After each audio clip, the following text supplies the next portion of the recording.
とる。分解しとる。はい。皆さんこんにちは。こんにちは。多分ロケットや飛行機を作って飛ばすゲーム、カーバルスペースプログラム2。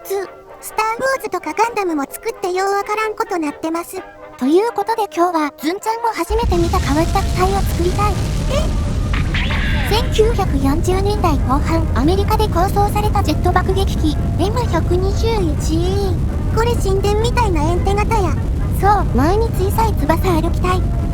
さらに面白いのはレールの上をロケットで水平加速して離陸させる案になってる。また変なの来た。ね、すごいでしょ？作るのめっちゃ難しいやろ。ということで美術と図工が得意なズンちゃんが再現して本当に飛べたのか調べていっちゃおっか。頭から落ちとる。大爆発した。はい、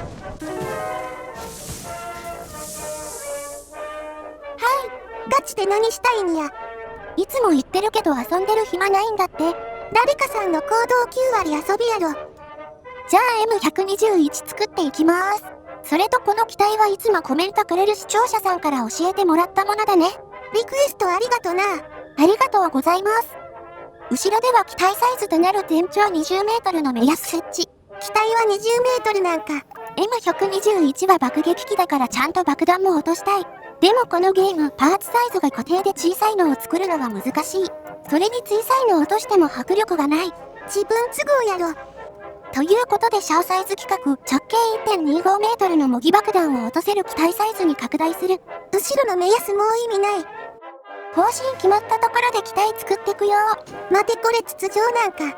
この M121 ウェボンフェイ爆弾層がとある理由から変わってて真後ろから落とすようになってる。ほんまに癖強めやん。ね、珍しいでしょ？こういう筒状のところから落下させないといけないんだけど結構難しい。爆弾も綺麗に落下できるように調整必要なんだけど時間かかるから今までの流用。普通に置いただけだと機体の一部燃料タンクみたいな扱いになっちゃうから切り離して滑る構造を作らないといけない。と言ってもそこまで難しくなくて案としては鉄骨に膠着装置をつけて切り離しできるパーツ使って模擬爆弾とくっつけるだけ。ここやな。機体との切り離しはとりあえずドッキングポートを使う。ズンちゃん天才かもしれない。かなり昔同じなの作っとるやろ。みんな覚えてないから余計なこと言わなくていいんだって。じゃあ綺麗に落とせるか念のため試験しよっか。ゆるふわ軍事チャンネル。珍しく試験する東北ずんこ。機体作って落ちなかったら悲惨なことなる。よし、見た目は完璧。誰かさんみたいに中身はわからん。じゃあ行くよ。爆弾スルスル投下試験。投下。なんかおかしい。いつもおかしい。発射の摩擦ゼロなんだけど。しれっとインチキすんな。わかった。みんな見て。滑車というか膠着装置突き抜けとる。これね、昔のバージョンならできたんだけど、機体構造貫通しちゃうバグあったの忘れてた。空中空母界でも飛行甲板貫通しとったやつか。膠着装置のタイヤは使えない。となるとこれしかない。畳んだ膠着装置パーツそのものを滑らせる案。めちゃ滑りいいパーツ使うんか。頑丈でツルツル滑ることは確認済みだから多分いけるはず。よーし、サクッと試験いくよ。タイヤやなくてパーツを滑らせる案。投稿。あれ？出とる。めちゃゆっくり出てきとる。想像してるより滑り悪いんだけどどういうこと？ちなみに今5倍速や。止まった。何かを赤くしてんねん。爆弾分離して無理やり出してみる。いったー。これできるかできんか微妙すぎやろ。ズンちゃんの予想だと飛行中はすんなり出ると思う。できた。はい、これで投下装置完成ってことにしてます。じゃあ機体作ってくよ。と言っても構造はかなり単純だからサクッとできるはず。胴体はフェアリングだね、フェアリング。前側は後ろのコピーして使うと断面直径綺麗に合うからおすすめ。先閉じちゃうと再編集できないからいつでも調整できるように先っちょは開いて開くといいね。これもバグやろな。大きさ調整できるようにして胴体仮設置完了。次は巨大な主翼。なかなかサイズ感合わせるの難しい。参考資料見ながらそれっぽく調整。これはズンちゃんこだわって作ってるだけなんだけど、さっきの翼を下書きにして2分割。ロールとかピッチとか内側と外側で機能割り振って使うようにしてます。主翼完成や。次はエンジンだね、エンジン。めちゃたくさんついとるやん。この機体は第二次世界大戦が終わった翌年、46年から48年にかけて考案されたもので、動力はジェットエンジン。初期のジェットエンジンか。なんか10機つけるっぽいんだよね。10って、今8機だけど最後に10機にして飛ばす。ちょっと前後しちゃったけどエンテ型の特徴的な全翼。有名な神殿と同じ配置やな。こっちは機体サイズも重量も相当大きいからめちゃでかいのついてるね。垂直尾翼ないと飛行してすぐにくるくる回っちゃうんだけど、この機体は上下についてる。ロケットみたいな配置やん。気になるのは機体サイズに対して垂直尾翼成分が少ないから安定性が出るのかだね。成分ってなんや？理由はこれ以上大きくすると着陸が難しかったり、上につける補助翼に干渉することにあるのかな？その補助翼って読み方合ってるかわかんないけどサクッと作る。ジェット機で服用機みたいな構造はかなり珍しい。これね、翼のところに燃料タンク入ってて、離陸した後切り離す方法になってる。待て、翼分離するんか。巨大な翼分離したことないから本当に綺麗にできるのかやってみないとわからない。分離失敗するリスクあるのはあかんやろ。どうしてこんな構造になってるのか、うまく飛行できたらまとめて紹介しようかな。膠着装置つけるとこ省略したけど機体側完成。爆弾とか翼とか本当にいけるんかこれ。見た目は結構かっこいい。じゃあ台車作って仕上げてくよ。さっきの画像やとこれやなこれ。本当はレール敷いて走らせるんだけどカーバルスペースプログラム2はそんなことできない。そこで台車に車輪をつけて固体ロケットで加速する案でいく。荷重と振動に耐えられるかやな。ボディは簡単に翼パーツで作る。主翼の裏面は平らだから広い面積を作るには便利。車輪は合計で8輪。そして最も重要な固体ロケット。何機ついてたか画像が不鮮明でわからないけど縦に3段。さらに内側に1機の合計8機で加速するっぽい。明らかに飛ばすまで手間とコストかかるやつやん。前側に風よけの装備つければ基本構造は完成。機体との接続や。接続方法はいろいろあるんだけど今回はドッキングポート使おうかな。機体側にもつけてドッキングポート同士をくっつけるだけ。あとはそれっぽい位置に押し上げる。仕上げは簡単な装飾。ここは機首を支えるアーム構造。見えないところで機体とストラットで固定しておく。ソーラーパネルでコックピット作って。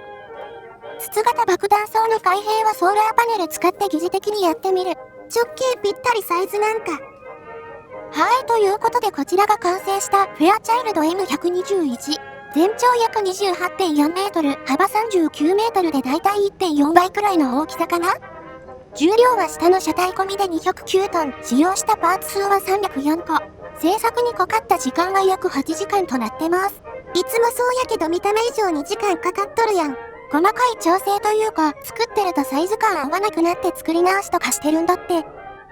今日の爆撃機パイロットはこちら。赤スパ来た。前もスパチャくれた視聴者さん。今年後半にお外動画作る予定だから旅費にしますね。去年小松基地行ったあれか。次どこ行くんや。京都の舞鶴基地の予定。舞鶴基地、みんな楽しみに待っててな。ベンジャミンさんもスパチャありがとうございます。さらにクルー視聴者さんも入れておきます。というか試験飛行全くしとらんで。スパチャありがとうございます。じゃあ地獄の初飛行やっちゃおっか。よ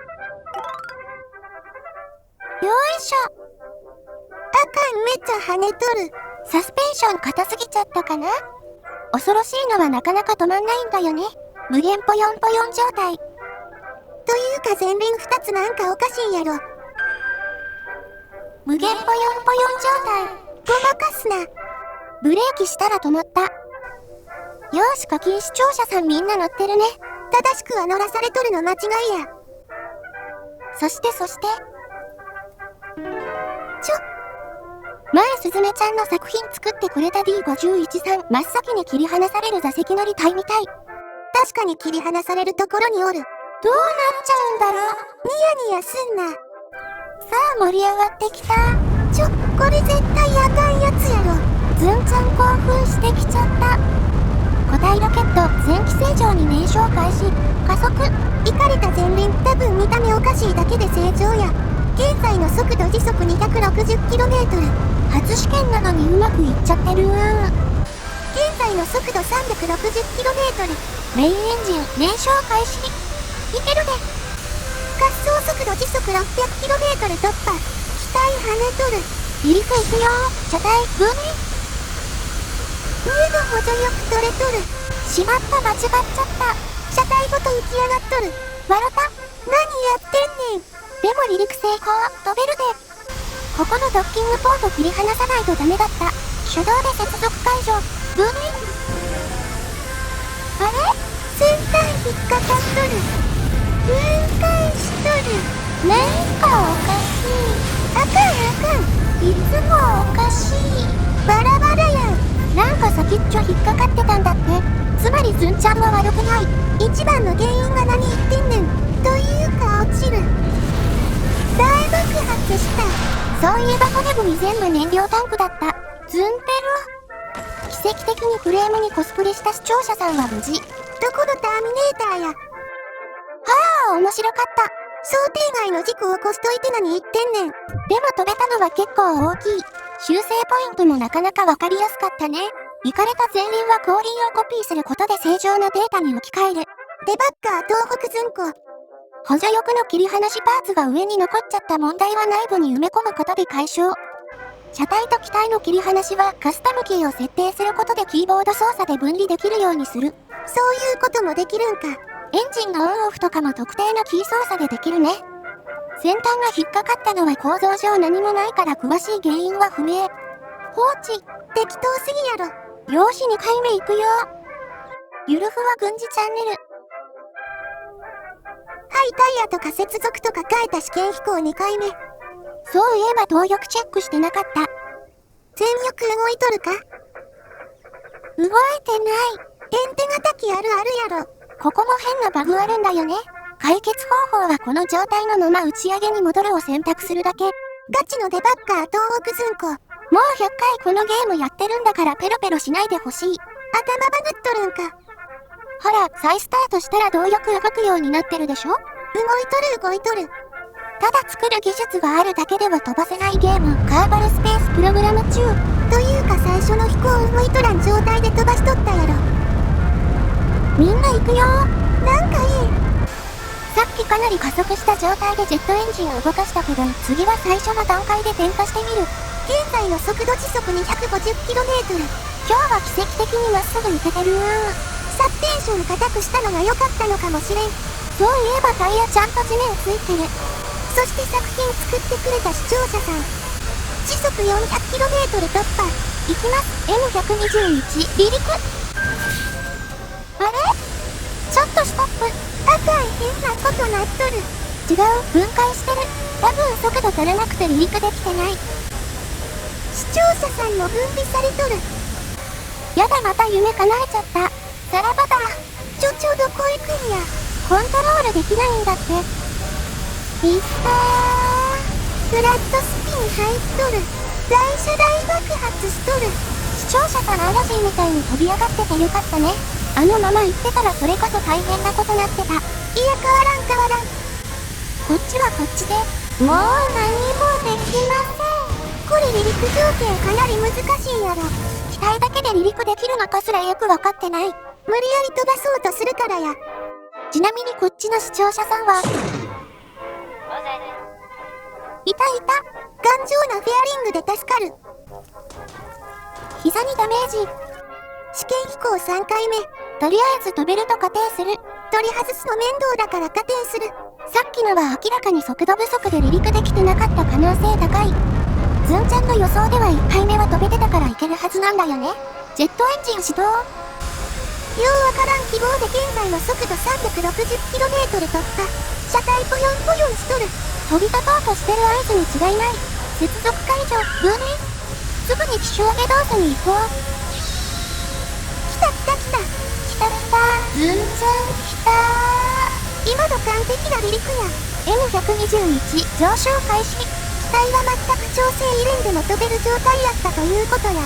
重量バランスとか空力中心はある程度見て作ったけど、爆弾の翼分も入ってるからわかんないんだよね。機体バランスはどうや？ SAS 切ると若干機種下げ気味だけどかなり弱めで飛びやすい。気になった垂直尾翼成分足らない疑惑あったけど一応安定してるね。よし、じゃあいつもの空域まで行って飛行試験しちゃおっか。ちょい待て。やばい。これ垂直尾翼足りとらんやろ。B2 爆撃機みたいなスピン始まった。尾翼内前翼機特有のスピンや。安定してたのにどうしてこうなったんだろ。くるくる回転して高度1800メートルくらいで姿勢取り戻す。大気固有高度なったら戻せた。やっぱりちょっと垂直尾翼の利き弱めだから注意必要。はい、現在の高度3100メートル、飛行速度時速800キロメートル。上部の補助翼切り離しを行う。接続解除、切り離し。接続解除、分離。おっとっと、やっぱりこうなる。垂直尾翼に挟まっちまった。何やってんねん。ちょっと折れちゃうからやめて。機体フリフリして無理やり落とす東北通行。外れた。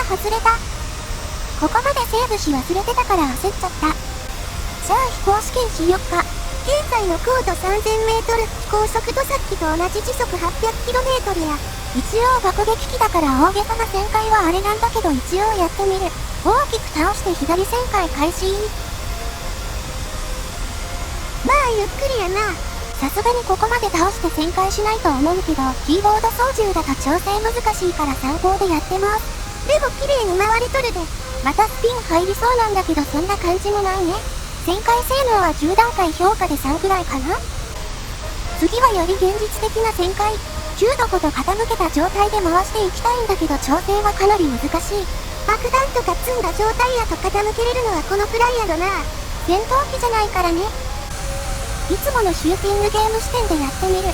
ロール入れながら垂直尾翼で旋回しようとしてるけどかなり難しい。とは言っても機体自体はかなり安定してて飛びやすいことは間違いない。エンテ型はいつも無理やり飛ばしとる気するけどちゃうんか。操縦してる感じは普通の機体と同じで特に変なねじれが入っていっちゃうとかもない。多分紙飛行機とかそういったので再現してもこれは普通に飛べると思う。かなり優秀な設計やん。離陸の仕方はあれだけどすごくバランス取れてる。ちょっと驚き。どのくらい安定してるかはロールしてみればわかるはず。やめとけ。右ロール開始。180度。大丈夫だよね。後戻りできんところ来とるやろ。ちょっと待って、めちゃ高架してる。速度を失っとる。飛翔上げ開始。エンジン10機ピチピチに乗せてるから加速性能はいい。1940年代にはない高性能エンジンやろ。よーし、戻せた。ちょっと短いけど飛行試験は一応終了。特に気になる問題はない。爆撃機やから攻めた飛行できんのはしゃあないか。じゃあ次は飛びながらこの機体について簡単に解説というか紹介しちゃおうかな。通庫のガバガバ解説。気になるのはどうしてこの機体形状にしたのか。明らかに普通の主翼と尾翼がある機体やないからな。記載はないんだけど、当時存在しなかったレベルの高速長距離爆撃機と爆弾投下方法を考えた結果、多分こうなったんだと思う。確か戦後間もなく生まれた機体や。1946年から48年に設計されたってなってるね。設計したフェアチャイルドは M121 の最大航続距離を 8000km、最高速度は時速 850km と設定。当時としてはめちゃすごいスペックやろ。例えると、今なら極超音速爆撃機作るレベルの機体設計になるのかな。なるほど。それで、高速長距離爆撃機作るとなると考えられる問題があって、フェアチャイルドによると、今後さらに搭載する爆弾のサイズが大きくなるにつれ、より大型の爆撃機が必要になると想定。高速飛行するとなると、翼の下に爆弾は搭載できず、爆弾層に機内搭載することになるよね。現代の高速爆撃機がそうや。高速飛行中に従来の爆弾層から投下するとなるといくつか問題があるらしくて、第一に爆弾層に扉をつけて高速飛行中に開くと壊れる可能性が高いこと。ゲームでも高速飛行中が開かんようになっとるのあるで。仮に頑丈な折りたたみ式もしくはスライド式のドアを作ったとして爆弾層に流れ込む気流が影響して投下した爆弾の命中精度が悪くなる問題。また気流が影響して投下した爆弾が不規則に回転したり爆弾そのものが分解する可能性があるって指摘してる。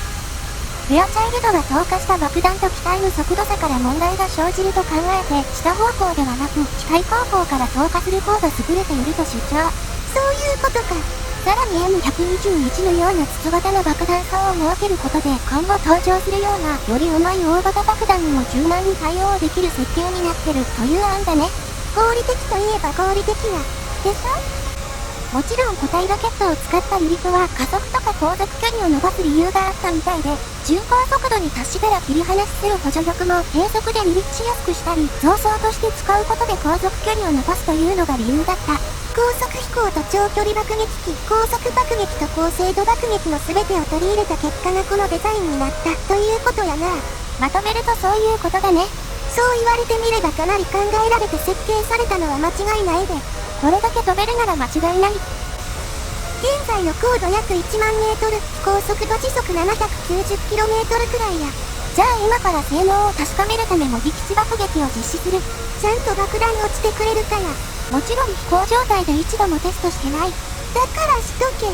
高高度で旋回してるけど十分流れる性能出てます。かっこいい。基地戻る前にいつもやってるコックピットに近い視点忘れてた。ソーラーパネルの風切り量がすごい。視点はちょっと高くて後ろ気味だけど左を向くと巨大な勢力。これ当時の戦闘機くらいの翼サイズやろな。そしてさらに大きくて5度くらい下に傾いた主力があるが、当然だけど右側は左と全く同じだね。小さい勢力と巨大な主力や。この丸い胴体部分には大きい燃料タンクがあって、エアインテークと筒型の爆弾層もあるね。普通の大型爆撃機をさらに巨大化したような胴体やな。胴体の最大直径は計算したところ 4.7 メートルくらいあった。高度約1万1000メートル、高速度時速約 1000km、間もなく基地上空。投下態勢に入る爆弾層オープン。ソーラーパネルで作った扉開放。できたできたできた。基地まで 5km くらいのところまで来た。よし投下する。接続解除。投下デカプラー接続解除。あれ？滑り落ちてこう。機体を揺らすしかない。来た来た来た。嬉しそうでよかったな。重量 3.8 トン大型爆弾いった台車と接続解除。模擬爆弾きれいに投下できた。言ったかどうか忘れたけど、設計された機体は台車じゃなくて上から吊るすような形で滑らせて落とすデザインになってたらしい。まあうちらは無理やからこれしか方法ないで。現在の高度約1万メートル、時速 800km、順調に落下中。もちろん今日も特等座席に視聴者さん乗ってます。当たり前のように緑くんというか視聴者さん乗せる緑の親玉。興奮して汗出てきちゃった。なんやそれ。見なかったことにして閉じておきます。むちゃくちゃや。いい感じで落下してる。発射台近くに落ちるで。間もなく着弾。作ったのは模擬爆弾だけど実際は核も運用するってなってる。誰かさんは視聴者さんや。これはひどい。あれ？変な音する。なんか奥で爆発した。機体普通に飛んでたから違う。面白かったからもう一回やろうっと。謎の2回目。次はどうかな？スッと出てきた。ちょっと奇襲上げ気味で投下した方がいい。台車、切り離し。さっきはフラフラしとったけど今回は完璧や。めちゃ落下軌道安定してる。もしかして爆発したの離陸するときに使った台車じゃない？もう30分くらい飛行しとるのにおかしいやろ。というかそれしかないって。高度 1000m、新艦軌道、爆縮。これ核兵器やん。当たり前じゃん。核の扱いパッパラパー時代なんだから。2020年代でもパッパラパーがおるやろ。というのは参考として作ったのはただの模擬爆弾。やっぱり台車じゃん。火吹いてるのあれしかない。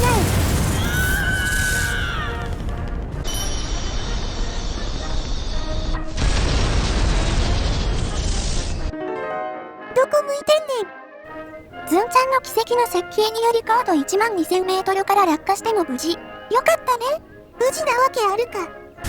ちなみにこの M121 最大搭載量は18トンあったらしくて大型爆弾は2発搭載することができたらしい。ズンちゃんもしっかり2発積んできた。なんか緑の頭見える。じゃあ次はこっちから爆撃しちゃうよ。ターゲット、離陸した時に使った謎の台車。爆弾投下準備。何が出てくるか。切り離し、投下。あー、ポイント。まっすぐ出てきて草。緑くんめっちゃたくさん乗っとるやん。これがズンちゃんが提案してる旅客型航空爆弾。目的地上空に来たら適当に落とすだけで到着できる。さあ台車めがけて行っちゃおっか。無理や無理。軌道を安定させるスピン開始。来た来た来た。かなりずれとる。あれ間違いない。やっぱり台車だ。なんであそこにあるんや。分離した。小爆弾になっとる。これはひどい。加速しとる。どういうこと？大爆発した。わろたにすべてが謎すぎるやろ。最後に面白いの見れてよかったよかった。じゃあ着陸しちゃおうか。膠着装置展開。いや全品でトランしまくっとるやろ。どういうこと？今日バグ多すぎなんだって。